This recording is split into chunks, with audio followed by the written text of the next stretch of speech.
Pagi itu, aroma kopi terasa lebih pahit dari biasanya.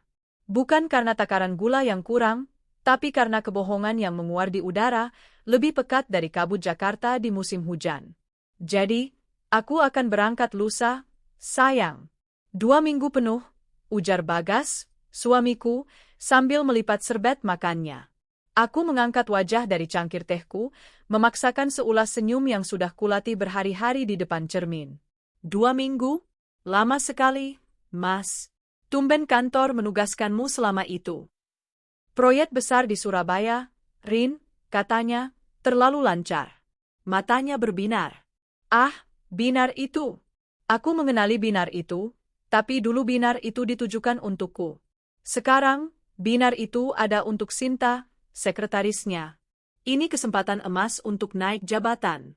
Kau tahu kan, aku sudah lama mengincarnya. Aku mengangguk pelan. Tentu, Mas. Aku selalu mendukung karirmu. Bohong. Bagas tersenyum lebar, senyum yang membuatku jatuh cinta 10 tahun lalu. Senyum yang kini terasa seperti tamparan. Dia terlihat sangat bahagia. Tentu saja dia bahagia. Pengantin pria mana yang tidak bahagia 2 hari sebelum hari pernikahannya? Dia tidak tahu kalau aku tahu. Dia tidak tahu kalau 3 minggu lalu, aku tak sengaja melihat notifikasi di ponselnya yang tergeletak di meja nakas saat dia mandi. Bukan pesan mesra. Jauh lebih buruk. Itu adalah email konfirmasi lunas dari sebuah wedding organizer ternama untuk sebuah pesta di ballroom hotel bintang 5. Atas nama Bagas Pranowo dan Sinta Wulandari. Sejak saat itu, duniaku runtuh. Tapi dari puing-puing itu, aku membangun sebuah rencana. Nanti aku akan butuh uang saku cukup banyak, Rin.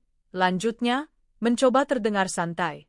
Biasalah, menjamu klien di sana pasti mahal. Dan mungkin aku bisa pinjam kartu ATM-mu? Biar lebih praktis, nanti semua bilnya aku laporkan padamu.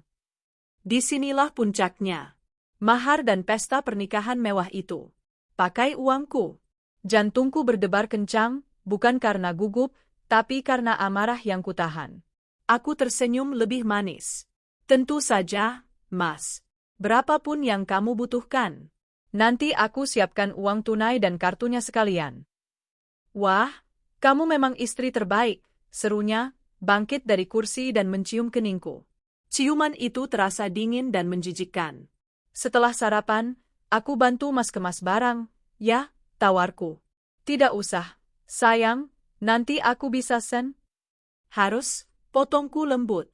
Aku ingin memastikan suamiku membawa semua barang terbaiknya. Sore itu, aku membuka lemari pakaian kami. Kamar kami luas, dengan walk-in closet yang lebih besar dari kamar tidur di rumah pertamaku. Sisi kiri adalah milikku, sisi kanan miliknya. Aku mengambil 3 koper terbesar yang kami punya. Sayang, ini koper untuk apa? Aku kan cuma 2 minggu, Bagas tertawa dari ambang pintu. Aku mengambil setelan jas Zegna termahal miliknya, hadiah ulang tahun pernikahan kami yang ke-7, yang kubeli dengan bonusku. Justru itu, Mas, 2 minggu itu lama. Mas harus bawa banyak pakaian ganti. Aku nggak mau Mas repot-repot laundry di sana.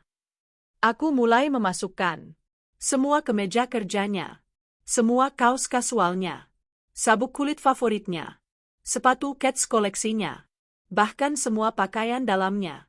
Aku melipatnya satu persatu dengan rapi, seperti sedang mempersiapkan sebuah ritual. Rin, ini kebanyakan, protesnya, tawanya mulai terdengar gugup. Aku seperti mau pindah rumah. Aku berhenti, menatap tumpukan pakaian di koper. Memang, ujarku dalam hati. Aku berbalik padanya, tersenyum. Anggap saja begitu, biar Mas nggak kekurangan apa-apa di sana. Aku masukkan semua barang kesayangan Mas, ya? Jam tangan yang itu, parfum yang ini. Dia terdiam sejenak, menatapku, mungkin mencari tanda kecurigaan. Tapi yang dia lihat hanyalah wajah istri yang patuh dan penuh kasih. Akhirnya, dia mengedikkan bahu. Terserah kamu saja, deh. Kamu memang paling tahu yang terbaik buat aku. Dia tidak tahu bahwa aku sedang mengemas hidupnya keluar dari rumah ini. Selamanya. Dia tidak tahu bahwa aku sedang mengemas hidupnya keluar dari rumah ini. Selamanya. Bagas menatapku, matanya yang biasa kubanggakan karena kejujurannya, kini penuh dengan kebohongan yang tak terdeteksi oleh orang lain. Tapi aku bukan orang lain. Aku adalah istrinya. Aku adalah orang yang paling tahu setiap helaan napasnya yang palsu. Baiklah, ratuku. Semua sudah beres, katanya, menutup koper terakhir dengan susah payah. 3 koper besar berjajar rapi di lantai marmer, terlihat seperti monumen kecil untuk pengkhianatannya. Aku benar-benar seperti tidak akan kembali, candanya lagi. Ironis, batinku. Karena kamu memang tidak akan kembali ke rumah ini. Tidak sebagai suamiku. Aku tersenyum. Oh, hampir lupa, kataku, menepuk dahiku dengan gaya pura-pura pikun. Uangnya. Sebentar, aku ambilkan di brankas.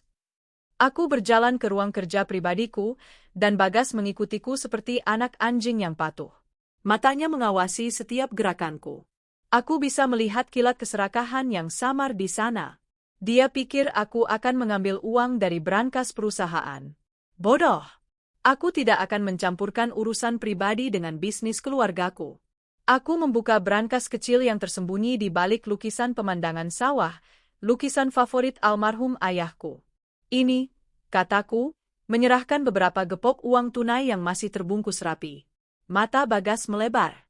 Arini, ini banyak sekali. Mas bilang butuh banyak untuk menjamu klien, kan? Aku tidak mau Mas malu di depan rekan bisnis. Pakailah, kataku ringan. Lalu, bagian terpenting. Aku mengeluarkan sebuah kartu debit dari dompetku. Kartu platinum dengan namaku terukir jelas di atasnya. Kartu yang terhubung langsung ke rekening pribadiku, rekening tempat sebagian besar uangku mengalir. Dan ini, ujarku, menyerahkannya. Kartu ATM-ku. Pakai saja. Jangan khawatir soal limit. Bagas menelan ludah. Dia menatap kartu itu seolah itu adalah piala kemenangan. Rin, kamu aku? Pinnya, aku memotong ucapannya, menatapnya lekat, tanggal ulang tahun pernikahan kita. Aku sengaja memilih itu. Aku ingin dia mengingat apa yang sedang dia hianati setiap kali dia menarik uangku untuk membiayai pernikahan haramnya. Setiap kali dia menggeseknya untuk membeli mahar rumah mewah bagi pelakor itu, dia harus mengetikkan tanggal sumpahnya padaku. Wajah Bagas sedikit berubah, mungkin terkejut, tapi dia cepat-cepat menguasai diri. Dia mengira aku romantis. Tentu saja, katanya, suaranya melembut. Dia menarikku ke dalam pelukan. Kamu istri terbaik di dunia, Rin. Aku janji, setelah proyek ini selesai, aku akan membahagiakanmu. Kita akan liburan berdua, kemanapun kamu mau. Aku membalas pelukannya. Tanganku menepuk punggungnya, sementara hatiku sedingin es di kutub utara. Aku pegang janjimu, Mas.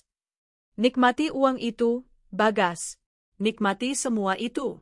Karena itu akan menjadi hal terakhir dariku yang bisa kamu nikmati. Pelukan itu terasa seperti pelukan seorang algojo yang sedang menenangkan korbannya. Padahal, akulah algojonya. Waktu seolah merangkak selama 2 hari berikutnya. Bagas bersikap semakin manis. Dia membawakanku sarapan di tempat tidur, memijat kakiku, dan terus-menerus berbicara tentang betapa dia akan merindukanku. Sandiwara yang memuakkan. Aku tahu, di sela-sela kemesraan palsu itu, dia sibuk di teleponnya. Mengkonfirmasi ballroom hotel. Memastikan catering. Dan tertawa mesra dengan Sinta, sekretarisnya, calon istri barunya. Aku tahu semua itu karena 3 minggu lalu, naluriku, yang sudah lama berteriak ada sesuatu yang salah, akhirnya menemukan bukti. Saat itu pukul 2 pagi, Bagas mendengkur di sampingku, lelah setelah apa yang dia sebut lembur panjang. Ponselnya bergetar di meja nakas. Biasanya aku tak peduli, tapi getaran itu terus-menerus. Penasaran, aku mengambilnya. Jantungku berdebar kencang. Aku tidak perlu password, dia terlalu percaya diri aku adalah istri bodoh yang tak akan pernah curiga. Bukan WhatsApp, bukan pesan singkat. Sebuah email notifikasi dari bank. Laporan transaksi kartu kredit tambahannya. Dan di sanalah itu. Pembayaran DP sebesar 100 juta rupiah kepada wedding organizer impian abadi. Napasku tercekat. Tanganku gemetar. Aku menggulir lebih jauh ke bawah. Tagihan dari toko perhiasan untuk cincin kawin wanita. Tagihan reservasi suite pengantin di hotel megah. Tapi yang paling menghancurkan adalah ketika aku membuka aplikasi chat tersembunyi yang dia pikir aman. Sinta, jadi lusa mas, dinasnya? Aku nggak sabar. Bagas, iya, sayang. Si tua itu sudah percaya. Aku akan minta uang tunai besar dan kartu ATM-nya. Kataku buat jamu klien. Padahal buat lunasin rumah mahar kita. Hahaha. Sinta, rumah yang di permata hijau itu ya, mas? Yang ada kolam renangnya? Bagas, pasti, dong. Setelah kita sah, kita nikmati hidup. Dia, kita tendang pelan-pelan. Darahku serasa berhenti mengalir. Aku tidak menangis. Aneh. Rasa sakitnya begitu dalam, begitu menusuk, hingga air mataku membeku. Yang ada hanyalah amarah yang dingin, jernih, dan mematikan. Malam itu, di samping pria yang sedang tidur nyenyak setelah merencanakan kehancuranku, aku merencanakan kehancurannya. Dan kini, hari itu tiba. Pagi ini, matahari bersinar cerah, seolah ikut merayakan keberangkatan dinas suamiku. 3 koper besarnya sudah rapi di depan pintu. Taksi online pesanannya sudah menunggu di gerbang. Dia sengaja tidak memakai mobil kantor atau mobil pribadi kami, yang tentu saja semuanya atas namaku. Dia pikir dia pintar, agar aku tidak bisa melacaknya. Aku berangkat ya, sayang, katanya, memelukku erat di teras depan. Aroma parfum favoritnya, parfum yang kubelikan, memenuhi hidungku untuk terakhir kalinya. Hati-hati di jalan, mas. Aku membalas pelukannya, suaraku kubuat sedikit bergetar. Jaga kesehatan di sana. Jangan lupa kabari aku kalau sudah sampai. Pasti, sayang. Pasti. Dia melepaskan pelukanku, menatapku lekat. Ada keraguan sejenak di matanya. Kamu nggak apa-apa, kan? Kok kayaknya sedih sekali? Aku tertawa kecil, mengibaskan tanganku seolah malu-malu. Ya sedihlah, mas. Ditinggal 2 minggu sendirian di rumah sebesar ini. Nanti aku kangen. Wajahnya langsung rileks. Kecurigaannya sirna. Tentu saja. Istrinya yang penurut dan bodoh ini pasti akan merindukannya. Aku juga akan sangat merindukanmu, katanya, mencium keningku. Bohong. Dia berbalik, menarik pegangan kopernya, dan berjalan menuju taksi. Dia masuk, dan kaca jendela diturunkan. Dia melambai dengan senyum lebarnya yang penuh kemenangan. Arini, I love you. Aku berdiri di teras megah itu. Rumah yang dibangun di atas tanah warisan kakekku. Aku melambaikan tangan kembali, memasang senyumku yang paling manis, paling tulus. Mas. Selamat bersenang-senang di pernikahanmu. Aku terus tersenyum. Aku terus melambai. Taksi itu berbelok di ujung jalan kompleks perumahan kami dan menghilang dari pandangan. Pada detik yang sama, senyum di wajahku lenyap. Wajahku mengeras menjadi topeng dingin tanpa emosi. Aku berbalik, masuk ke dalam rumah, dan mengunci pintu depan dengan suara klik yang mantap. Aku menarik napas dalam-dalam. Pertunjukan telah usai. Aku mengeluarkan ponselku. Bukan untuk menelepon ibuku. Bukan untuk menangis pada sahabatku. Aku membuka daftar kontak dan menekan nomor yang sudah kusiapkan selama 3 minggu ini. Pengacara Handoko. Telepon berdering sekali, lalu diangkat. Pagi, Pak Handoko, sapaku. Suaraku tenang, datar, dan mematikan. Dia sudah pergi. Rencana B jalankan semuanya sekarang. Hening. Untuk pertama kalinya dalam 10 tahun, keheningan di rumah ini terasa membebaskan, bukan sepi. Suara pintu yang tertutup rapat tadi seolah menjadi penanda dimulainya sebuah era baru.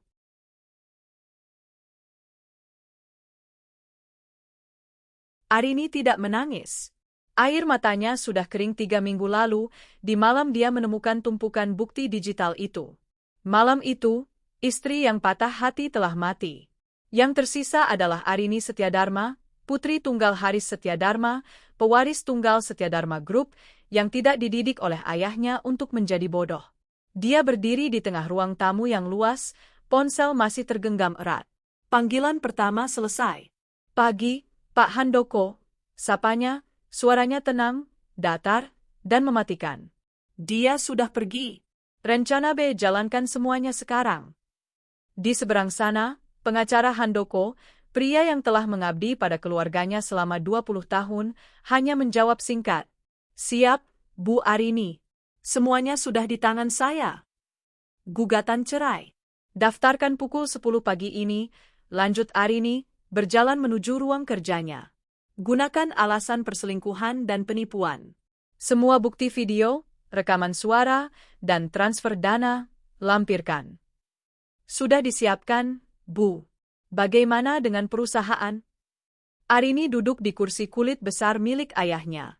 Kursi yang seharusnya diduduki Bagas suatu hari nanti jika dia tidak berkhianat. PHK, kata Arini, tanpa jeda. Surat pemutusan hubungan kerja atas nama Bagas Pranowo dan Sinta Wulandari. Alasan, tindakan asusila di lingkungan kantor dan penyalahgunaan wewenang. Kirimkan surat itu via kurir ke alamat orang tua Sinta, tempat mereka akan tinggal setelah menikah. Saya mau surat itu sampai tepat lusa, di hari H mereka. Lusa? Dicatat, Bu. Sangat presisi. Satu lagi, Pak Handoko.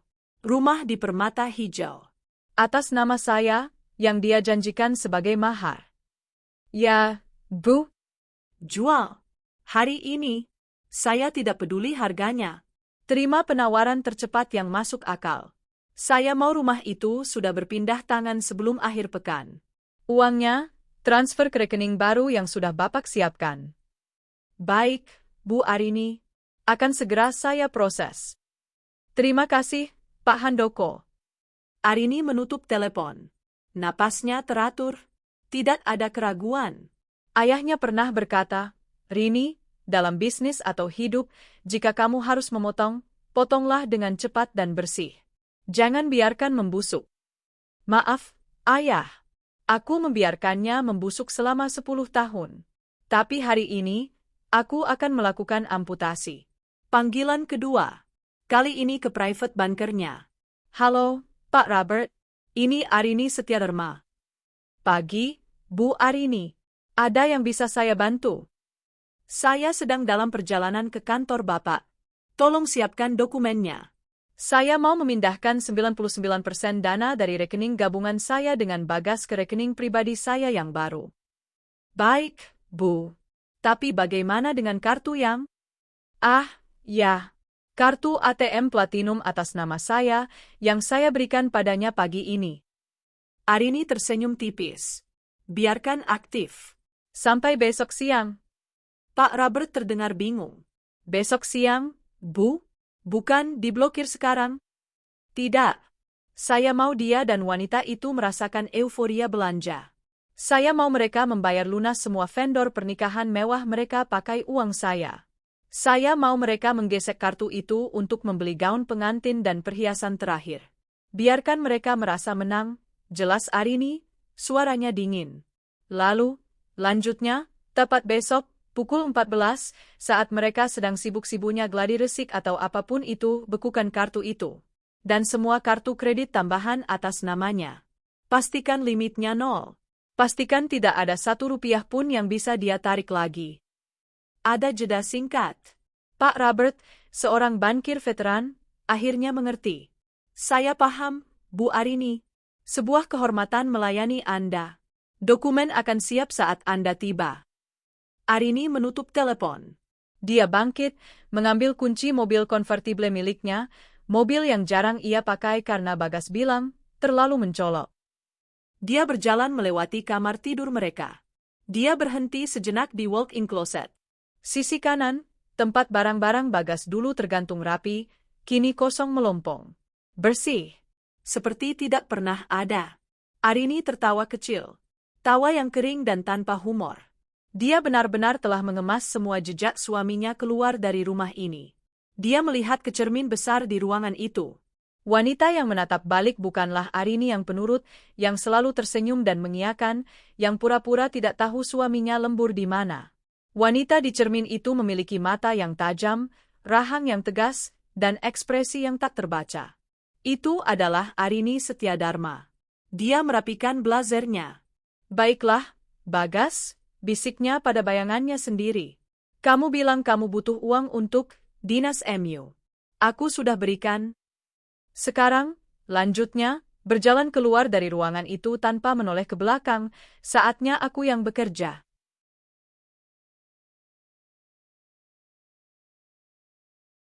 Arini menyalakan mesin mobilnya. Raungan mesin yang bertenaga itu terdengar seperti musik terindah di telinganya.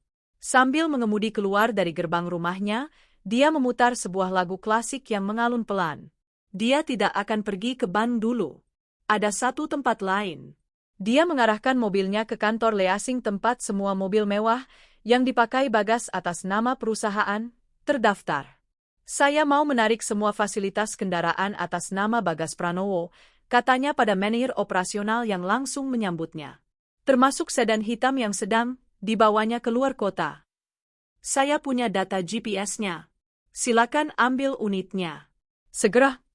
Satu demi satu. Rapi. Tanpa ampun. Arini sedang tidak membalas dendam. Dia sedang melakukan restrukturisasi hidupnya. Dan Bagas Pranowo adalah aset busuk yang harus segera dilikuidasi. Taksi yang membawa Bagas tidak berbelok ke arah bandara. 10 menit setelah meninggalkan kompleks perumahan mewah itu, Bagas mengetuk kaca pemisah. Berhenti di depan, Pak. Di apartemen lobi C. Taksi itu menepi. Bagas membayar dengan selembar uang 100 ribuan, kembaliannya ambil saja, katanya dengan nada dermawan. Dia menarik 3 koper besarnya keluar dari bagasi, merasa seperti raja yang baru saja memenangkan perang. Dia tidak perlu repot-repot menyamar atau bersembunyi. Apartemen ini, sebuah unit studio sederhana, adalah tempat persembunyiannya dengan Sinta selama 6 bulan terakhir. Tempat di mana rencana besar ini disusun. Dia menekan bel unit 3301. Pintu terbuka seketika. Di sanalah Sinta, hanya mengenakan kaos tipis dan celana pendek, rambutnya tergerai. Wajahnya berseri-seri. Mas, pekiknya pelan, langsung melompat ke pelukan Bagas, melingkarkan kakinya di pinggang pria itu. Bagas tertawa, mengangkat tubuh Sinta sambil menendang pintu hingga tertutup. Mereka berciuman dengan liar, ciuman yang terasa seperti perayaan. Berhasil, bisik Bagas di sela-sela ciuman itu, menurunkan Sinta ke lantai. Berhasil, sayang. Dia tidak curiga sedikit pun. Sinta tertawa, tawa melengking yang penuh kemenangan. Sudah kubilang, kan, Mas? Istrimu itu terlalu polos. Tipe wanita kaya yang berpikir semua orang sebaik dirinya. Bagas berjalan ke tengah ruangan, melepaskan jam tangan mahal pemberian Arini dan melemparkannya ke meja.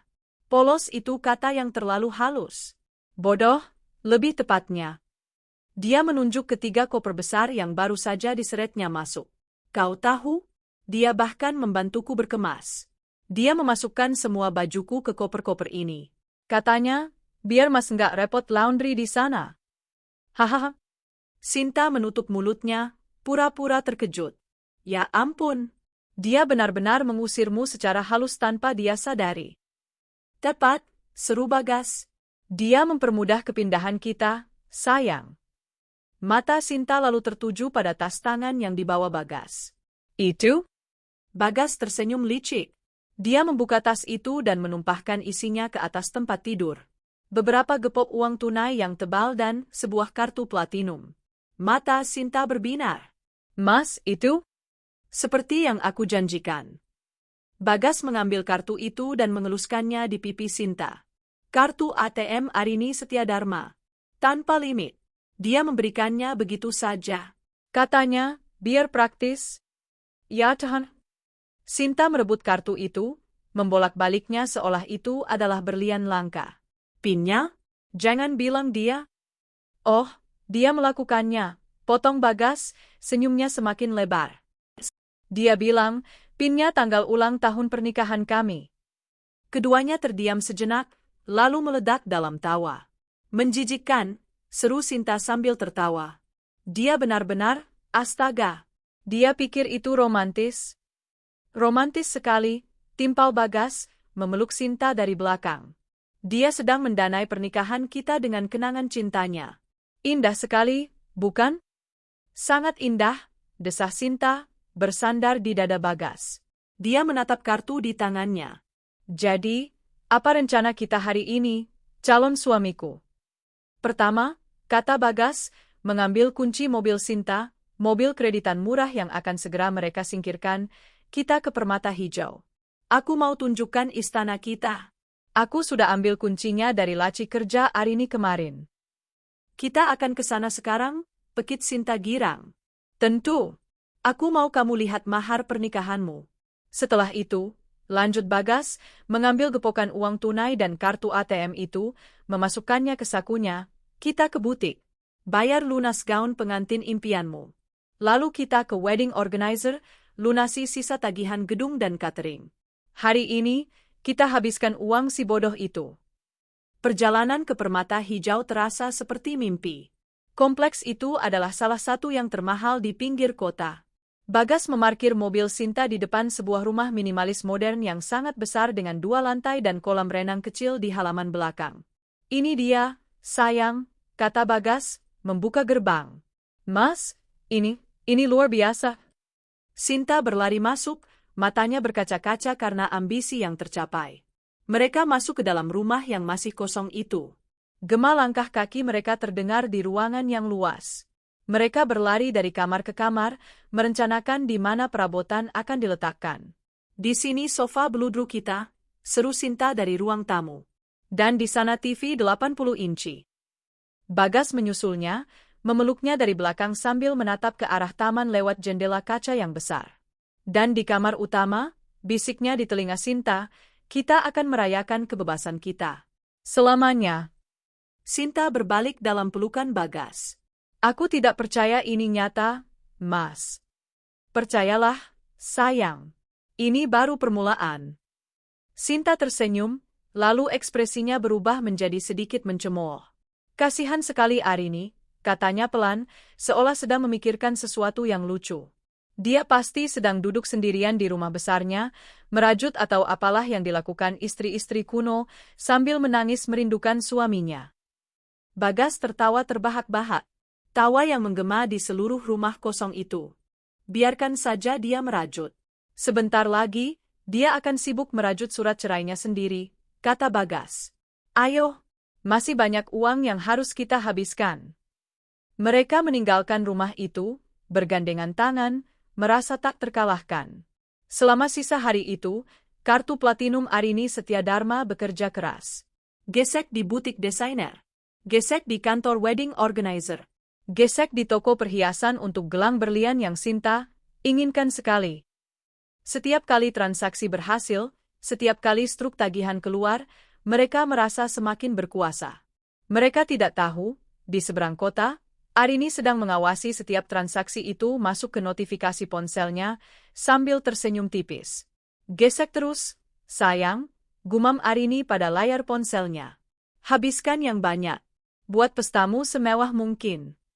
Di apartemen studio mereka malam itu, Sinta dan Bagas tertidur pulas, kelelahan setelah seharian, berbelanja, dipeluk oleh rasa aman palsu dan euforia kemenangan. Mereka bermimpi tentang pesta pernikahan mewah yang tinggal menghitung hari. Hari itu adalah H1.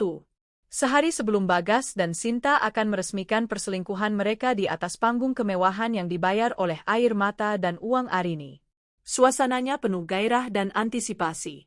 Sinta menghabiskan paginya di spa paling mahal di kota, mengambil paket bridal lengkap. Lulur, pijat, manicure, pedicure. Dia sibuk mengambil foto selfie dengan wajah tertutup masker emas, mengirimkannya ke Bagas dengan caption, "Calon istrimu lagi dipercantik, Mas." Memberikan teman. Dia benar-benar merasa seperti ratu. Semua staf di sana memanggilnya Nyonya Bagas, dan dia menyukainya. Dia sudah memblokir semua rekan kerjanya di media sosial, kecuali beberapa yang dia anggap selevel dan diundang ke pesta. Dia tidak sabar memamerkan status barunya. Sementara itu, Bagas berada di ballroom hotel megah, tempat resepsi akan diadakan. Dia menyisir setiap detail dengan wedding organizer. Bunga impor? Cek. Lampu kristal? Cek. Band akustik? Cek. Semuanya sempurna, Pak Bagas, kata Menir Weo itu, seorang wanita bernama Rika. Tinggal satu hal terakhir, pelunasan untuk kamar-kamar tamu VVIP. Keluarga Nyonya Sinta katanya akan check-in siang ini, kan? Administrasinya harus selesai sebelum mereka tiba. Tentu, kata Bagas, merasa pongah.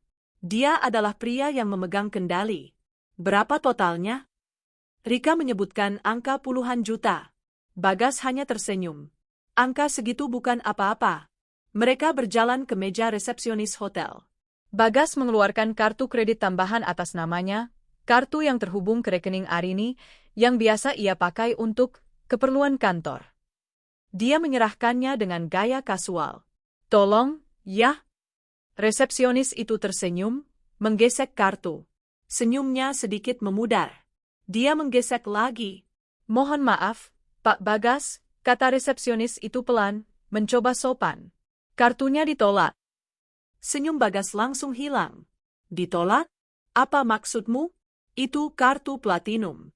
Coba lagi, mungkin jaringannya. Resepsionis itu menggesek sekali lagi. Tetap tidak bisa, Pak. Pesannya, hubungi bank penerbit. Apakah Bapak punya kartu lain? Wajah Bagas mulai memanas. Dia melirik Rika dari Weo yang mulai terlihat sedikit cemas. Tentu saja, gerutu Bagas. Dia benci terlihat gagal. Dia merogoh dompetnya dan dengan penuh percaya diri mengeluarkan kartu pamungkasnya. Kartu debit platinum atas nama Arini Setiadharma. Kartu yang sudah dia pakai berbelanja gila-gilaan kemarin. Pakai ini, katanya, nadanya sedikit ketus. Langsung debit saja. Baik, Pak. Resepsionis mengambil kartu itu. Mohon PIN-nya, Pak. Bagas menggeser mesin edisi itu, lalu dengan penuh keyakinan mengetikkan 6 digit, tanggal ulang tahun pernikahan mereka. BP. Layar kecil itu berkedip merah, PIN salah. Darah serasa surut dari wajah Bagas. Hah? Kok? Mungkin Bapak salah tekan? Tanya resepsionis itu hati-hati. Tidak mungkin, bentak Bagas. Dia merebut mesin itu. Dia mengetik ulang, pelan-pelan. Satu persatu. Tanggal yang sudah dia hafal di luar kepala. BIP. PIN salah. Percobaan 2 dari 3. Keringat dingin mulai mengalir di pelipisnya. Ini tidak lucu. Sebentar, katanya, suaranya bergetar. Dia berjalan cepat ke mesin ATM yang ada di lobi hotel. Rika mengikutinya dengan tatapan cemas. Bagas memasukkan kartu itu ke mesin ATM. Dia menarik napas. Dia ketikkan PIN itu sekali lagi. Layar ATM memproses. Lalu muncul pesan. PIN yang Anda masukkan salah. Kartu Anda telah diblokir. Silakan hubungi bank penerbit Anda. Kartu itu tertelan mesin. Tidak. Bagas memukul mesin ATM itu dengan kepalan tangannya, membuat beberapa tamu hotel menoleh. Pak Bagas, ada apa? Tanya Rika, panik. Kartunya tertelan. Sialan. Jaringan bank ini pasti sedang kacau, teriak Bagas, berusaha mencari alasan. Tapi di dalam hatinya, sebuah ketakutan yang dingin mulai merayap. Dia gemetar. Dia mengeluarkan ponselnya dan menekan nomor Arini. 1 dering. 2 dering. 3 dering. Lalu klik.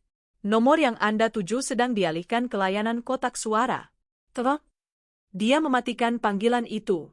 Tangannya gemetar hebat. Dialihkan? Arini tidak pernah mengalihkan panggilannya. Dia mencoba menelepon lagi. Langsung masuk kotak suara. Dia mencoba lagi. Kotak suara. Sialan, Arini.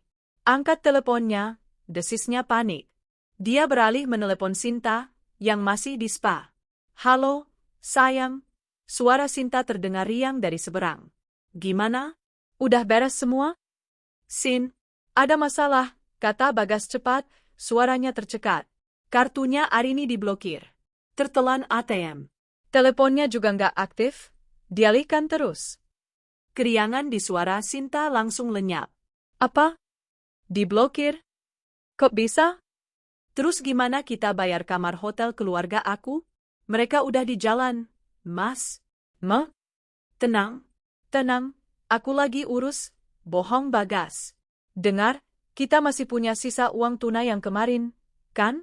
Aku pakai itu dulu untuk bayar deposit kamar. Sebagian? Sisa? Sisa uangnya kan gak banyak, Mas. Itu buat bayar make up artis besok pagi. Pakai itu dulu. Aku yakin ini cuma gangguan jaringan. Nggak mungkin dia tahu, kata Bagas, lebih untuk meyakinkan dirinya sendiri. Pasti dia lagi sibuk arisan atau yoga, ponselnya di silent. Besok pagi pasti sudah beres.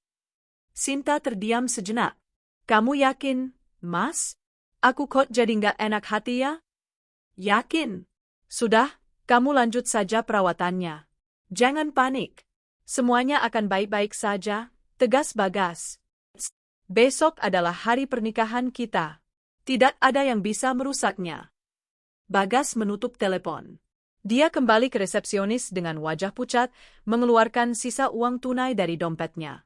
Ini, untuk deposit 2 kamar dulu. Sisanya saya lunasi besok pagi. Pasti. Resepsionis itu menerimanya dengan ragu. Bagas berjalan keluar dari lobi hotel. Dia menatap ponselnya, ke nama, Arini, istri, di kontaknya. Dia terus menekan tombol panggil. Kotak suara. Kotak suara. Kotak suara. Keyakinan bodohnya mulai retak. Untuk pertama kalinya, dia sadar. Bagaimana jika istri bodoh yang dia hina-hina itu ternyata tidak bodoh sama sekali? Malam itu, Bagas nyaris tidak tidur. Dia bolak-balik di kamar hotelnya, kamar standar, bukan suite yang dia janjikan untuk Sinta, terus-menerus mencoba menelepon Arini. Ponselnya kini mati total. Bukan hanya dialihkan, tapi mati. Sialan, desisnya, melempar ponsel itu ke tempat tidur. Ketakutan itu nyata. Tapi di sisi lain, egonya berbisik. Mungkin dia marah karena aku pergi. Mungkin dia sengaja mematikan ponselnya agar aku panik. Tapi dia tidak mungkin tahu. Tidak. Dia harus melanjutkan ini. Membatalkan pernikahan sekarang akan jauh lebih memalukan. Keluarga besar Sinta sudah tiba. Ratusan undangan telah disebar. Pagi, Mas. Suara Sinta di telepon terdengar tegang, dibuat-buat ceria. Dia berada di bridal suite, yang depositnya dibayar Bagas dengan uang tunai terakhir mereka. Timwa sudah datang, nih. Bagus, sayang, jawab Bagas, mencoba terdengar tenang. Mas, suara Sinta berbisik, mereka minta pelunasan sebelum make up. Jantung Bagas serasa diremas. Apa? Bukannya sudah kubayar lunas? Baru DP, Mas. Mas bilang sisanya hari ini. Gimana nih? Mereka nggak mau mulai kerja kalau belum lunas. Malu, Mas, di depan banyak orang. Bagas memijat pelipisnya. Habis. Uang tunai mereka sudah habis untuk deposit kamar hotel keluarga Sinta kemarin. Bilang transfernya lagi pending, kata Bagas putus asa. Bilang m-banking lagi error. Nggak bisa, Mas. Mereka nggak percaya. Mereka mau tunai atau transfer detik ini juga. Bagas terdiam. Dia tidak punya apa-apa lagi. Mas? Desak Sinta, suaranya mulai bergetar panik. Sinta, dengar, kata Bagas, kamu nggak punya simpanan dulu? Sedikit saja, buat bayar mereka? Aku janji, malam ini, setelah pesta, semua uang amplop buat kamu. Aku ganti 3 kali lipat. Hening sejenak. Terdengar Sinta menarik napas tajam. Kamu gila ya, Mas? Kamu yang janjiin aku pernikahan mewah. Kenapa sekarang aku yang harus bayar? Jangan teriak, bentak Bagas. Ini cuma masalah teknis ban. Kamu mau pernikahan kita batal cuma karena mua? Mau malu kita berdua? Terdengar isakan tertahan.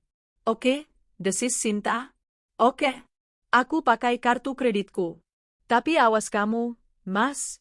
Malam ini juga kamu harus ganti. Pasti, sayang. Pasti. Kamu yang terbaik. Bagas menutup telepon, bersandar ke dinding, keringatnya bercucuran. Dia berhasil. Setidaknya untuk sekarang. Pukul 10 pagi. Aula akad nikah di hotel itu sudah didekorasi dengan ribuan mawar putih dan lili. Mewah, persis seperti yang ada di majalah. Semua sudah dibayar lunas oleh Arini 3 minggu lalu. Bagas, Kini terbalut beskap pengantin berwarna putih gading yang mahal, duduk di depan meja akad. Tangannya gemetar hebat. Di sampingnya duduk ayah Sinta, yang menatapnya dengan bangga. Sudah siap, nak Bagas? Tanya sang penghulu. Bagas menelan ludah. Dia menatap Sinta yang baru saja masuk, terlihat cantik luar biasa. Makeup itu berhasil menyembunyikan mata bengkaknya karena menangis panik tadi pagi. Sinta memaksakan senyum. Fokus, Bagas. Fokus, pikirnya. Selesaikan ini. Setelah ijab kabul, semua akan sah. Setelah sah, Arini tidak bisa apa-apa. Dia menjabat tangan ayah Sinta. Saya terima nikahnya dan kawinnya Sinta Wulandari binti dengan mas kawin tersebut dibayar tunai. Suaranya lantang, meski sedikit bergetar. Sah, sah. Gema kata, sah, itu seperti musik di telinga Bagas. Dia berhasil. Dia legal. Dia kini suami Sinta. Dia menoleh ke Sinta dan memasang cincin di jarinya. Dia mencium kening Sinta, dan kilatan blitz kamera menyilaukan mata mereka. Dia merasa di puncak dunia. Ketakutan soal uang lenyap sesaat. Dia adalah pemenangnya.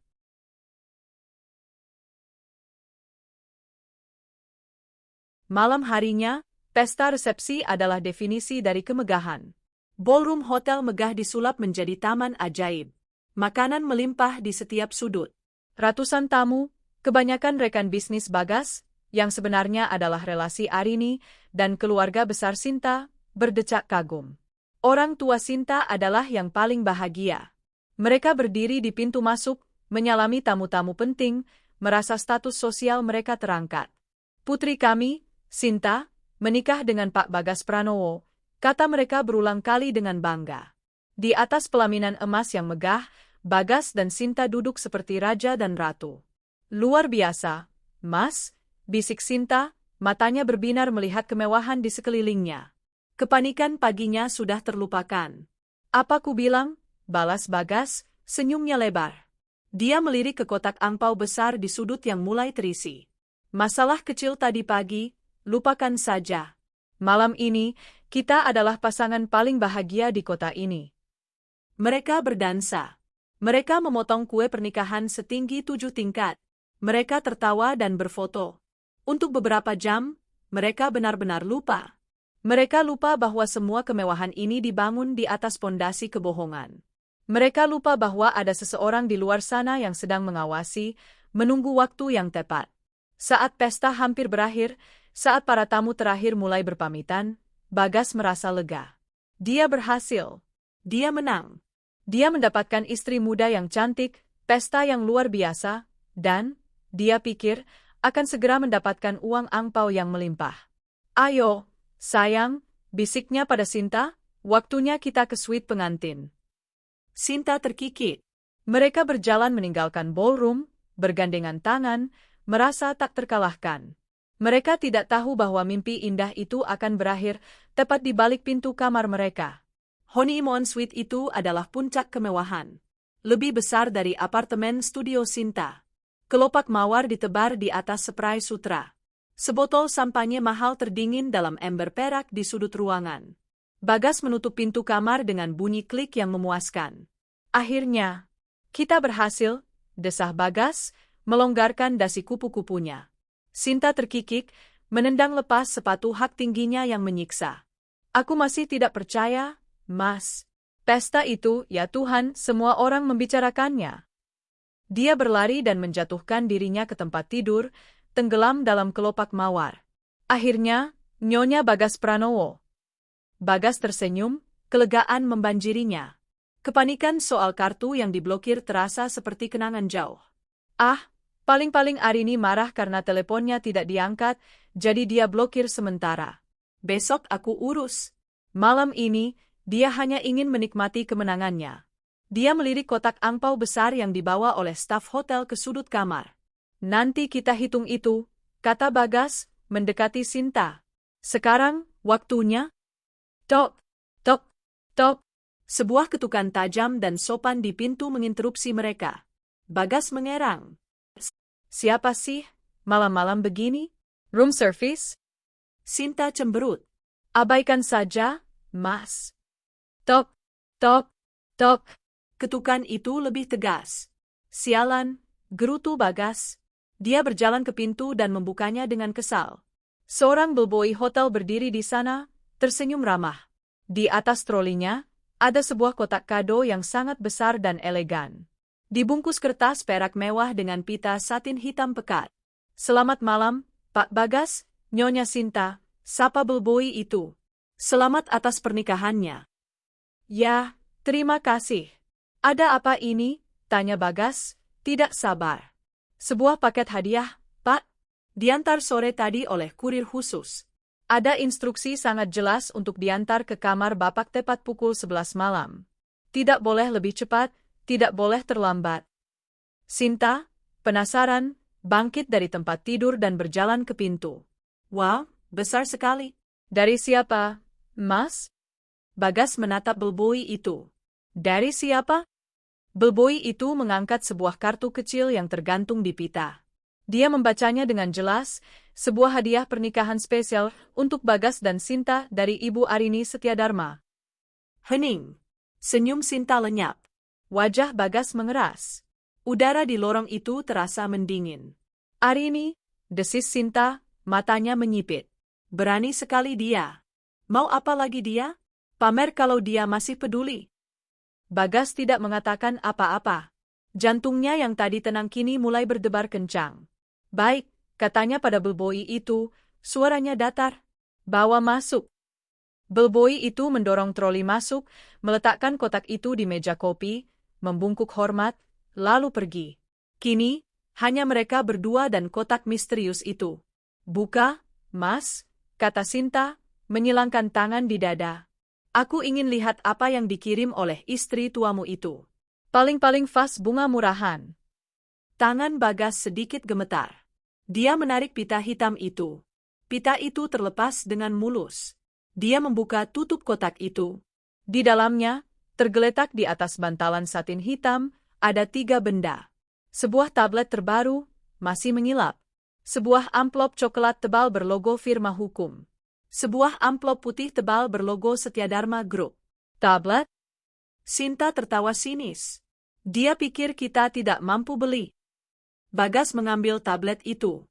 Berat dan dingin. Dia menekan tombol daya.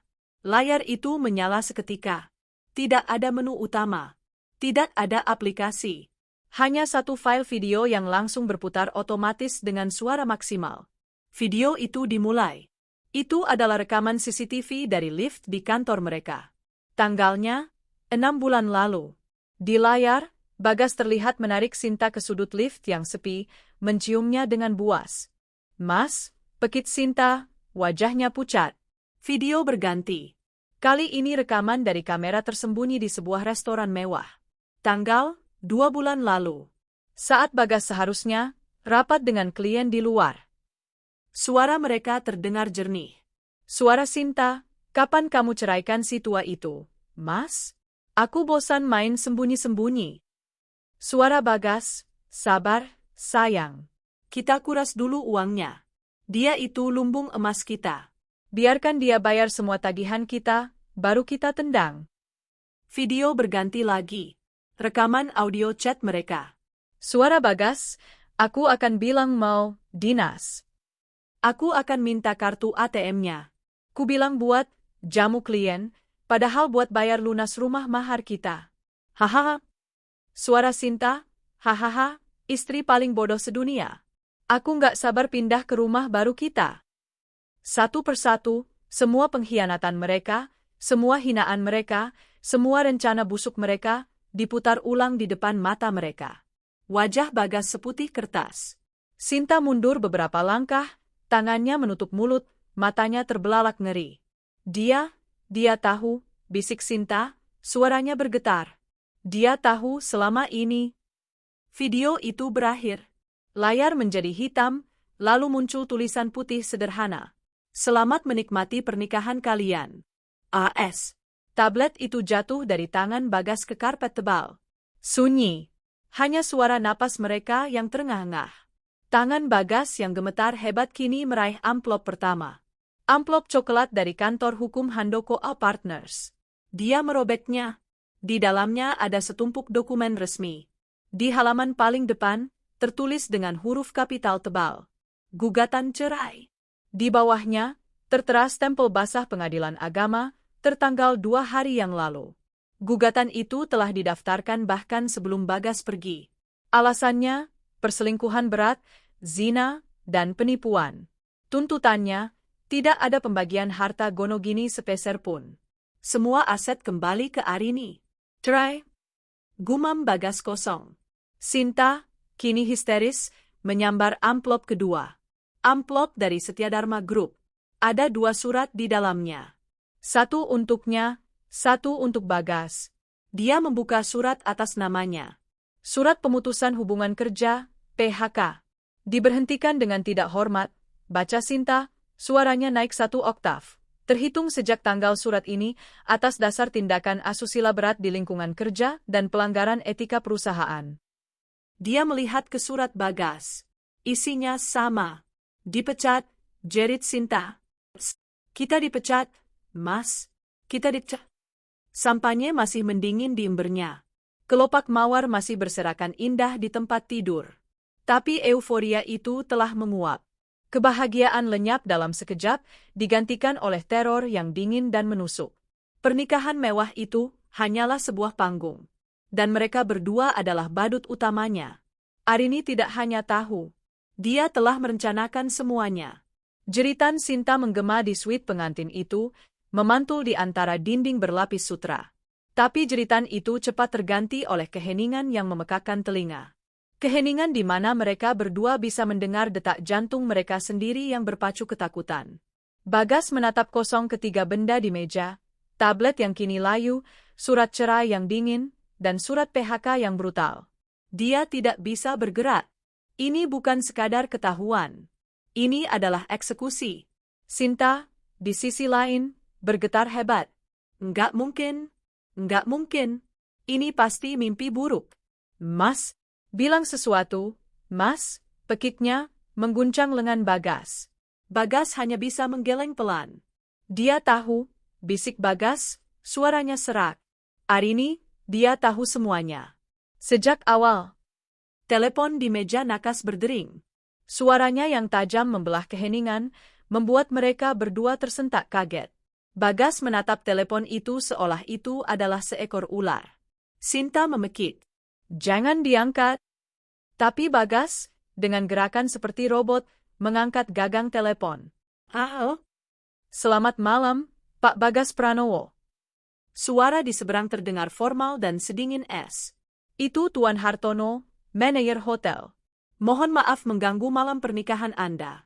Ada masalah administrasi yang sangat mendesak. Saya dan tim keamanan saya sedang dalam perjalanan ke kamar Anda. Sekarang. Apa? Sekarang? Klik. Telepon ditutup. Gimana, Mas? Siapa? Tanya Sinta panik. Manajer hotel. Dia mau ke sini. Sekarang. Belum sempat Bagas menyelesaikan kalimatnya, ponsel Sinta di atas tempat tidur mulai berdengung tanpa henti. Notifikasi WhatsApp, Instagram, dan panggilan tak terjawab masuk beruntun seperti rentetan tembakan. Mas, Mas. Sinta meraih ponselnya, tangannya gemetar. Layarnya penuh dengan pesan. Dia membuka grup, keluarga besar ayah. Sebuah video baru saja dikirim oleh salah satu sepupunya. Video yang sama. Video perselingkuhan mereka. Di bawahnya, puluhan pesan bermunculan. Astagfirullah. Sinta, ini beneran kamu? Ya Tuhan, malu-maluin. Ini video apa? Bapak, Ibu, ini Sinta beneran selingkuh sama suami orang? Tidak. Sinta menjerit, melempar ponselnya ke dinding. Dan pada saat itu, gedebuk, gedebuk, gedebuk. Pintu kamar mereka digedor dengan brutal, bukan diketuk. Sintuleni, buka pintunya. Ayah ini. Bekak. Itu adalah suara ayahnya. Tapi bukan suara ayah yang bangga seperti tadi sore.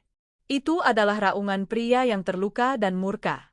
Sinta membeku ketakutan. Bagas, dengan sisa keberaniannya, membuka pintu. Di luar, berdiri ayah dan ibu Sinta. Wajah ayahnya merah padam, urat lehernya menonjol. Ibunya menangis histeris, memukuli dadanya sendiri. Di belakang mereka, beberapa paman dan bibi menatap dengan pandangan jijik dan ngeri. Ayah? Sinta melangkah maju. Wah! Sebuah tamparan keras mendarat di pipi Sinta, tamparan dari ayahnya. Begitu keras hingga Sinta tersungkur ke lantai. Dasar anak tidak tahu diri. Pelakor, teriak sang ayah, menunjuk-nunjuk wajah Sinta. Kamu menipu kami. Kamu bilang dia pria sukses, pria lajang. Ternyata kamu merebut suami orang. Kamu pakai uang haram untuk pesta ini. Kamu permalukan seluruh keluarga. Ayah, sakit, dengerin dulu. Isak Sinta dari lantai. Diam kamu. Ibunya kini maju, menjambak rambut Sinta. Anak macam apa kamu? Di mana kami harus taruh muka kami, hah? Kami malu, Sinta. Malu? Pak, Bu, tenang dulu. Ini salah paham. Bagas mencoba melerai. Kamu. Ayah Sinta beralih ke Bagas, mendorongnya keras ke dinding. Penipu. Kamu permainkan putri saya. Kamu permainkan keluarga kami. Kamu pikir kami ini apa? Mohon maaf, ada keributan apa ini? Suara dingin Tuan Hartono, sang manajer hotel, memotong kekacauan itu. Dia tiba, diapit oleh dua satpam berbadan tegap. Pak Manajer. Ayah Sinta mencoba menjelaskan. Saya sudah tahu, Pak, kata Tuan Hartono, menatap Bagas dan Sinta dengan dingin. Saya rasa, Bapak dan Ibu juga sudah lihat video yang beredar di lobi. Lobi? Bagas terbelalak. Benar, Pak Bagas. 15 menit yang lalu, video yang sama di tablet itu, secara ajaib, terputar di semua layar monitor di lobby lounge. Semua tamu yang tersisa, staf kami, dan keluarga besar Nyonya Sinta, semuanya melihat. Sinta berhenti menangis. Dia hanya menatap kosong. Aib itu total. Sempurna. Jadi, lanjut Tuan Hartono, kami baru saja menerima email resmi dari Ibu Arini Setiadharma, pemegang sah kartu utama yang dipakai untuk membayar seluruh biaya pernikahan ini, dari ballroom, catering, hingga suite mewah ini. Dia mengangkat tabletnya sendiri. Beliau melakukan penarikan kembali dana, chargeback, atas semua transaksi, dengan alasan penipuan kriminal. Dan beliau melampirkan video ini sebagai buktinya. Mata Bagas membelalak ngeri. Hah? Anda tidak bisa? Saya bisa, Pak. Pembayaran Anda tidak sah. Anda telah menipu hotel kami. Saya harus meminta Anda berdua, Pak Bagas dan Nyonya Sinta, untuk segera meninggalkan properti hotel ini. Sekarang juga. Tapi, barang-barang kami, koper-koper kami, desis Bagas, panik. Kamar Anda yang lain sudah kami kunci, kata satpam itu. Uang? Sinta tiba-tiba teringat. Dia bangkit, berlari ke sudut kamar tempat kotak angpau besar dari kayu berukir itu diletakkan. Itu harapan terakhir mereka. Uang amplopnya. Itu punya kami. Dia mencoba mengangkat kotak berat itu. Satpam kedua melangkah maju, menahan tangan Sinta. Maaf, Nyonya. Seluruh isi kotak ini akan kami sita sementara sebagai jaminan ganti rugi atas kerugian yang ditimbulkan oleh pembatalan pembayaran. Tidak, itu uang kami. Sinta menjerit seperti binatang terluka, mencoba mencakar satpam itu. Sinta, sudah? Bagas menariknya. Dia tahu mereka sudah kalah telat. Kalian punya waktu 5 menit untuk mengambil barang pribadi yang bisa kalian bawa dengan tangan, kata Tuan Hartono tegas. Setelah itu, kami akan mengantar Anda keluar. Mereka tidak punya apa-apa untuk diambil selain ponsel mereka. Ayah Sinta menatap mereka dengan tatapan membunuh. Jangan pernah pulang ke rumah. Jangan pernah injak rumah saya lagi. Mulai detik ini, kamu bukan anak saya lagi. Ibunya hanya meludah ke lantai di depan kaki Sinta. Dua satpam itu mencengkeram lengan Bagas dan Sinta, menyeret mereka keluar dari suite pengantin itu. Mereka diseret melewati lorong, masuk ke lift. Bukan lift tamu, tapi lift barang yang bau. Lift itu terbuka di lobi belakang, namun mereka harus berjalan melewati lobi utama yang terang benderang untuk keluar. Seluruh staf hotel, resepsionis, pelayan, concierge, berdiri diam, menatap mereka. Beberapa tamu yang tersisa dan sisa-sisa keluarga Sinta berkumpul, berbisik-bisik. Itu mereka? Masih pakai baju pengantin, diusir. Gila, pelakor zaman sekarang. Memalukan. Setiap bisikan seperti jarum yang menusuk telinga mereka. Sinta, dengan gaun pengantinnya yang mahal kini terlihat kotor dan kusut, menangis terseduh-seduh, menutupi wajahnya. Bagas, dengan beskapnya yang gagah, kini berjalan tertunduk, wajahnya pucat pasi, menahan malu yang tak terperi. Pintu kaca otomatis hotel terbuka. Udara malam yang dingin menerpa wajah mereka. Dua satpam itu mendorong mereka keluar hingga tersungkur di trotoar. Bruk! Mereka jatuh di depan lobi hotel megah, tempat pesta termewah mereka baru saja berlangsung. Masih mengenakan pakaian raja dan ratu semalam. Pintu kaca itu tertutup di belakang mereka. Mereka sendirian. Di jalanan. Tanpa uang sepeser pun. Trotoar itu terasa dingin dan kotor, kontras dengan lantai marmer hangat di ballroom hotel. Pintu kaca yang menutup di belakang mereka terasa seperti pintu penjara. Hening. Hanya ada suara lalu lintas malam Jakarta dan isak tangis Sinta yang tertahan. Gaun pengantin putihnya yang bervolume itu kini menyapu debu jalanan. Bagas berdiri mematung. Pikirannya kosong. Malu, marah, dan takut bercampur aduk menjadi satu rasa mual yang pekat. Mas, kita gimana? Bisik Sinta, suaranya parau karena menangis. Gaunnya yang indah kini terasa seperti kostum badut yang memalukan. Dingin. Bagas tersentak. Dia harus berpikir. Dia tidak bisa hancur di sini. Mobil, katanya tiba-tiba, matanya menyala dengan harapan terakhir. Mobil kantor. Masih ada di parkiran basement. Ayo.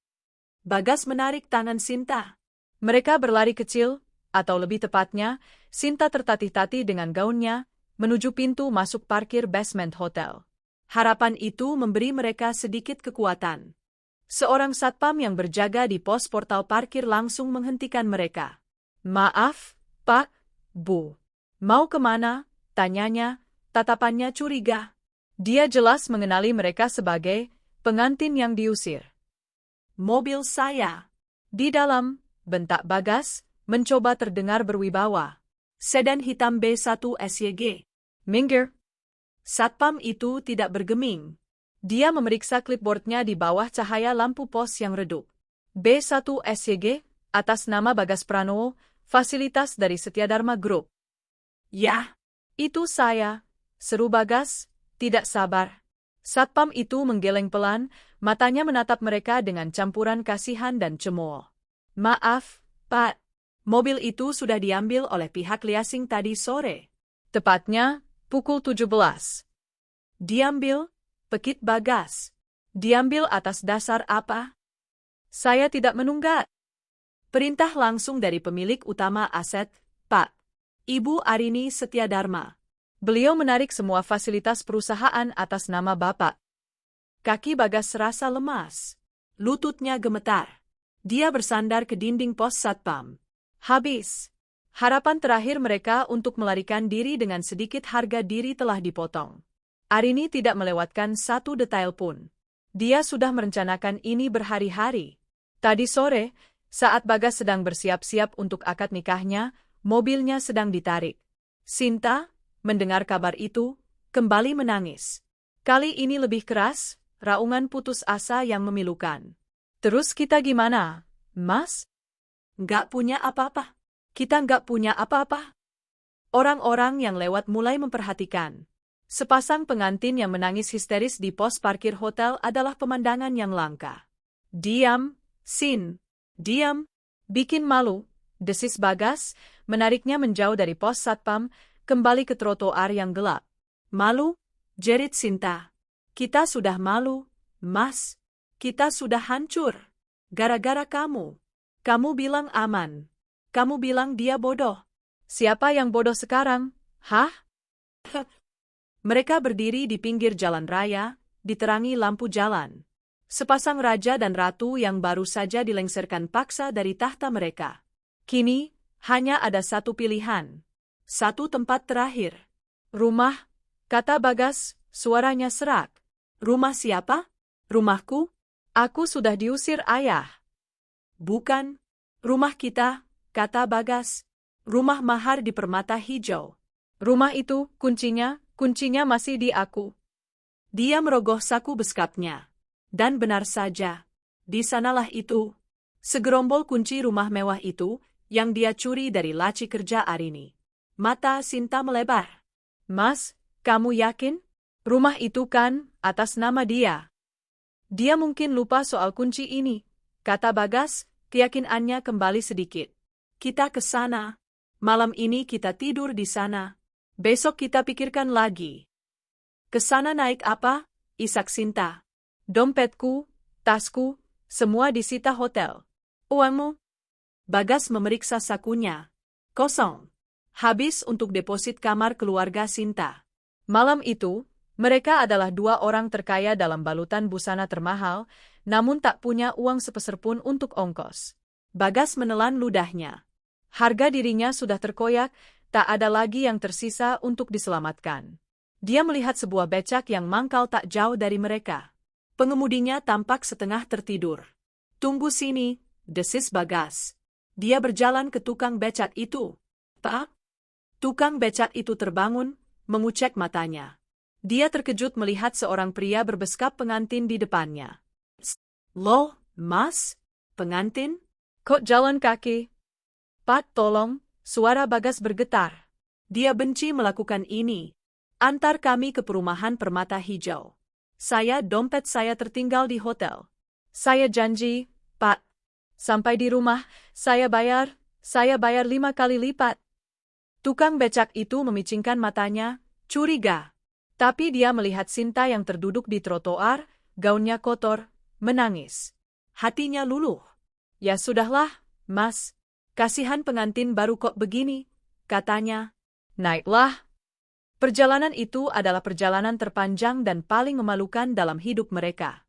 Sinta, dengan gaunnya yang mengembang, harus berdesakan dengan Bagas di kursi sempit becak itu.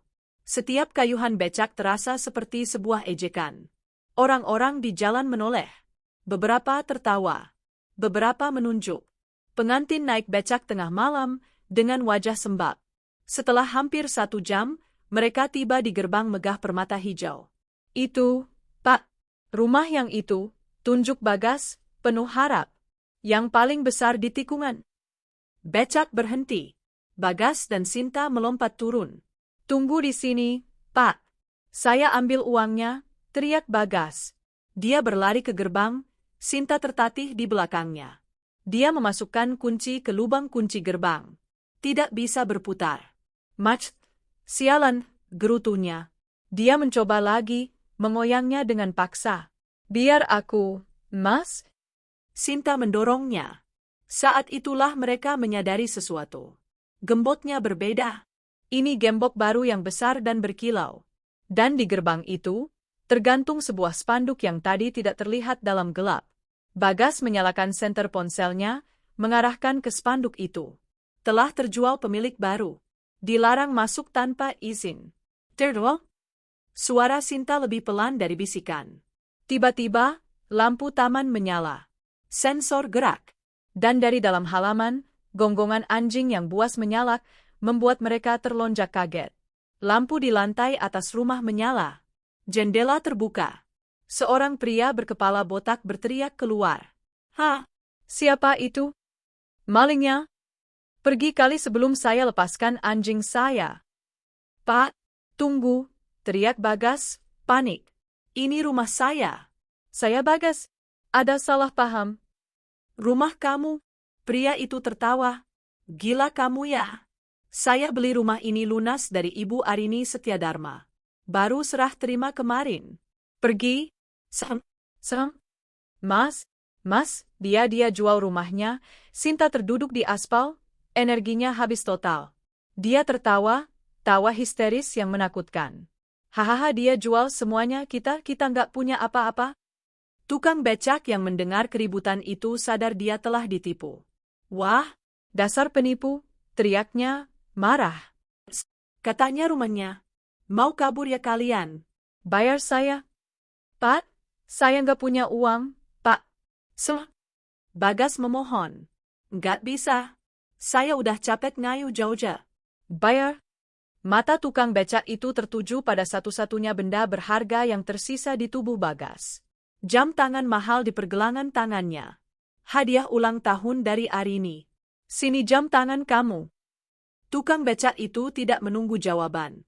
Dia menarik paksa tangan Bagas, membuka pengait jam itu dengan kasar, dan merampasnya. Pak, jangan, Pak. Ini bayarannya. Kurang Tukang becak itu meludah ke tanah, lalu mengayuh becaknya pergi dengan cepat, meninggalkan mereka berdua. Bagas dan Sinta terduduk lemas di jalan beraspal yang dingin, di depan rumah impian mereka yang kini menjadi milik orang lain. Diusir, ditipu, dan kini dirampok. Mereka benar-benar sudah di titik nol. Malam itu pekat. Aspal di bawah mereka terasa lebih dingin dari tatapan manajer hotel. Pria pemilik rumah mewah itu sudah mematikan lampunya, meninggalkan mereka dalam kegelapan, hanya diterangi lampu jalan yang redup. Gonggongan anjing dari balik gerbang sudah berhenti. Sinta telah berhenti tertawa histeris. Kini yang tersisa hanyalah isakan pelan, penuh keputusasaan. Mas, kita beneran gak punya apa-apa lagi? Bagas tidak menjawab. Dia menatap pergelangan tangannya yang kini telanjang. Jam tangan itu, simbol kesuksesannya, hadiah dari Arini, kini lenyap, dirampas oleh tukang becak. Semuanya lenyap. Kita harus ke rumah, bisik Bagas. Suaranya serak. Rumah siapa lagi? Pekit Sinta, lelah. Rumahku? Aku diusir. Rumah mahar? Dijual? Rumah siapa lagi? Rumah Arini, kata Bagas, matanya menatap kosong ke depan. Hanya itu satu-satunya tempat. Kita minta maaf. Kita sujud di kakinya. Nggak mungkin dia setega itu. Kita sudah 10 tahun menikah. Dia pasti masih punya hati. Sinta menatapnya tak percaya. Minta maaf? Setelah semua ini, kita nggak punya pilihan lain. Sin, bentak Bagas, akhirnya meledak. Kita mau tidur di mana malam ini? Di jalan? Mau makan apa? Kamu mau jadi gelandangan dengan gaun pengantin ini? Ketakutan akan menjadi gelandangan jauh lebih besar daripada rasa malu mereka. Mereka mulai berjalan. Tidak ada uang. Tidak ada mobil. Tidak ada taksi. Hanya kaki mereka. Perjalanan dari Permata Hijau ke rumah Arini berjarak puluhan kilometer. Itu adalah perjalanan terpanjang dalam hidup mereka. Sepanjang malam, mereka berjalan menyusuri pinggir jalan tol, jalanan sepi, dan pasar-pasar yang mulai menggeliat. Sepatu hak tinggi Sinta patah setelah 1 kilometer. Dia melepaskannya, berjalan tanpa alas kaki. Gaun pengantinnya yang mewah kini terseret di aspal kotor, robek di sana-sini, warnanya berubah menjadi abu-abu kusam. Beskap Bagas yang tadi gagah kini lunglai, kotor oleh keringat dan debu. Orang-orang yang berangkat kerja subuh, tukang sayur, supir angkot, pekerja pabrik, menatap mereka dengan pandangan aneh. Sepasang pengantin gila yang berjalan kaki di kegelapan subuh. Setiap tatapan terasa seperti cambukan. Ponsel Bagas sudah lama mati. Ponsel Sinta masih menyisakan daya 3%. Dengan tangan gemetar, Sinta mencoba satu-satunya harapan terakhirnya. Ibunya. Telepon tersambung. Ibu? Isak Sinta. Tolong, Bu. Jemput Sinta. Sinta di jalan, Bu. Sinta nggak punya apa-apa. Terdengar suara berisik di seberang, lalu suara ayahnya yang dingin dan menusuk. Sudah ayah bilang, jangan pernah hubungi rumah ini lagi. Ayah, tolong, ya. Sinta minta maaf. Diam kamu. Kamu pikir kami tidak malu? Semua tetangga sudah tahu. Video kamu sudah menyebar ke seluruh keluarga besar. Kami tidak sudi punya anak pelakor dan menantu penipu. Pergi kalian. Jangan pernah anggap kami orang tuamu lagi. Klik. Telepon terputus. Baterai ponsel Sinta mati. Habis. Sinta berhenti berjalan. Dia terduduk di trotoar yang kotor, di depan sebuah warteg yang baru buka. Dia menatap kosong ke ponselnya yang mati. Semua pintu telah tertutup. Bagas menariknya berdiri dengan paksa. Ayo jalan. Sudah dekat. Matahari baru saja menampakkan sinarnya ketika mereka akhirnya tiba di depan gerbang kompleks perumahan Arini. Pemandangan yang familiar, namun kini terasa begitu asing. Mereka berjalan tertatih-tatih, seperti dua zombie, melewati pos satpam pagi yang belum tahu apa-apa, hanya menatap mereka bingung. Dan disinilah mereka, di depan gerbang hitam yang menjulang tinggi itu. Rumah megah Arini. Bagas, dengan sisa-sisa harga dirinya yang telah hancur lebur, mengangkat tangannya. Dia tidak menekan bel. Dia menggedor-gedor gerbang itu dengan kepalan tangannya. Arini, buka. Arini, ini aku. Bagas, buka. Rin, teriaknya, suaranya parau. Arini, tolong, kami minta. Buka pintunya. Sinta hanya bisa bersandar di pilar gerbang, menangis tanpa suara. Dia terlalu lelah untuk berteriak. Tidak ada jawaban. Arini. Bagas menggedor lebih keras. Aku tahu kamu di dalam. Arini, sayang, maafkan aku. Beberapa menit kemudian, pintu utama rumah yang kokoh itu terbuka. Arini melangkah keluar. Dia tidak terlihat seperti wanita yang patah hati. Dia tidak terlihat lelah. Dia tampak segar. Dia mengenakan piyama sutra berwarna gading yang elegan, rambutnya dicepol rapi. Di tangannya, dia memegang secangkir teh panas yang mengepulkan uap. Dia tampak seperti baru saja bangun dari tidur yang paling nyenyak dalam hidupnya. Dia berjalan pelan melintasi tamannya yang asri, diikuti oleh dua satpam baru berbadan tegap dan Pak Handoko, pengacaranya, yang sudah rapi dengan setelan jas. Arini berhenti di balik gerbang, menatap kedua sosok mengenaskan di depannya.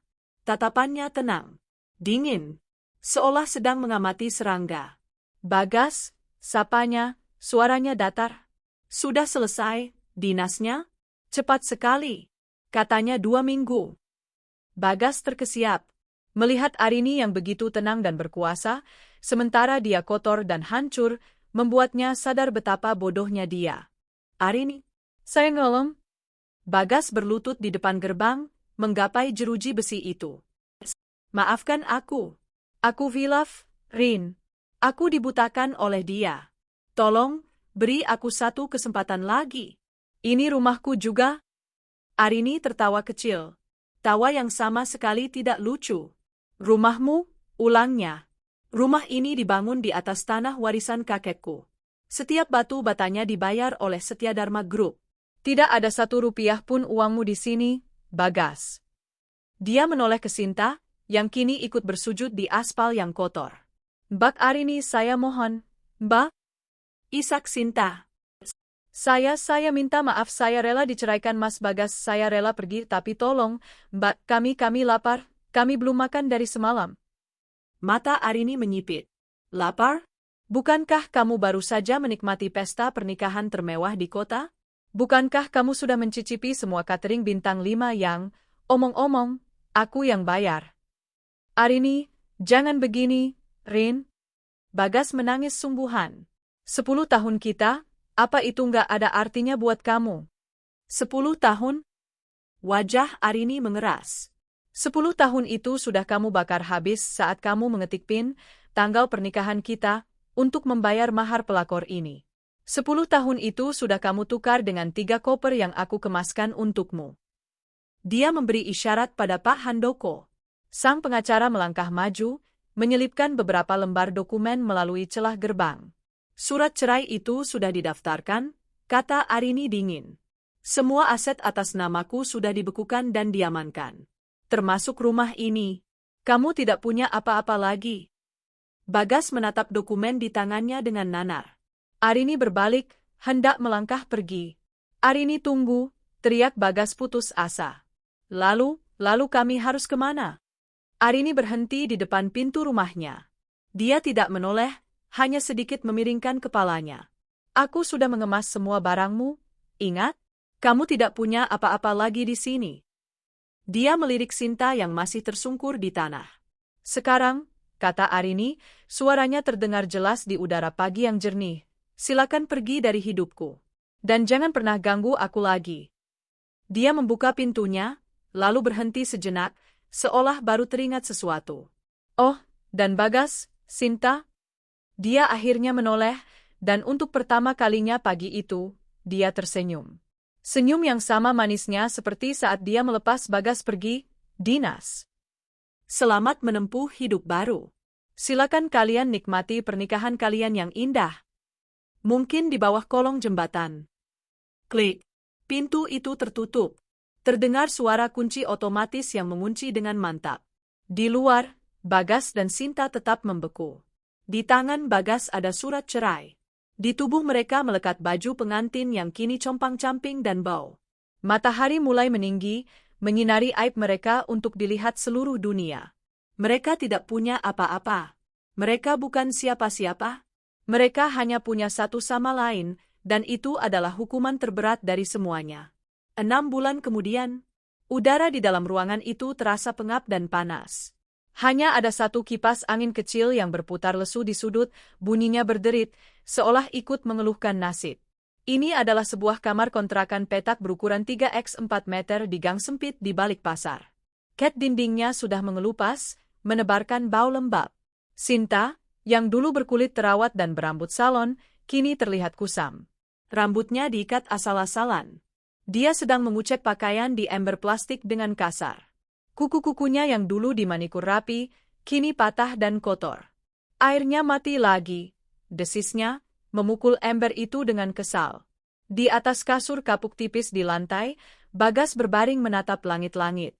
Dia jauh lebih kurus, matanya cekung, janggutnya tak terurus. Pria yang dulu gagah dan penuh percaya diri itu telah lenyap. Masih belum dapat kabar kerja? Tanya Sinta, nadanya ketus, tanpa menoleh.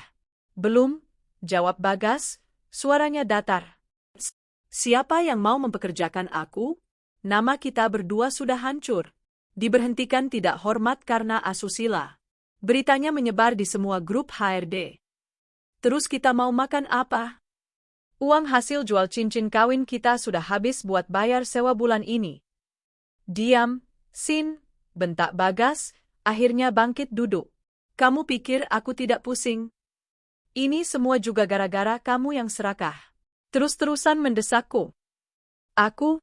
Sinta berdiri, menunjuk Bagas dengan jarinya yang basah oleh sabun. Kamu yang janjiin aku bulan dan bintang. Kamu yang bilang istrimu bodoh. Kamu yang bilang semuanya aman. Siapa yang bodoh sekarang? Cinta yang dulu mereka agung-agungkan, yang dibangun di atas adrenalin perselingkuhan dan impian kekayaan, kini menguap tak bersisa. Yang ada hanyalah dua orang yang terperangkap dalam kebencian, saling menyalahkan atas nasib mereka yang kini lebih buruk dari gelandangan.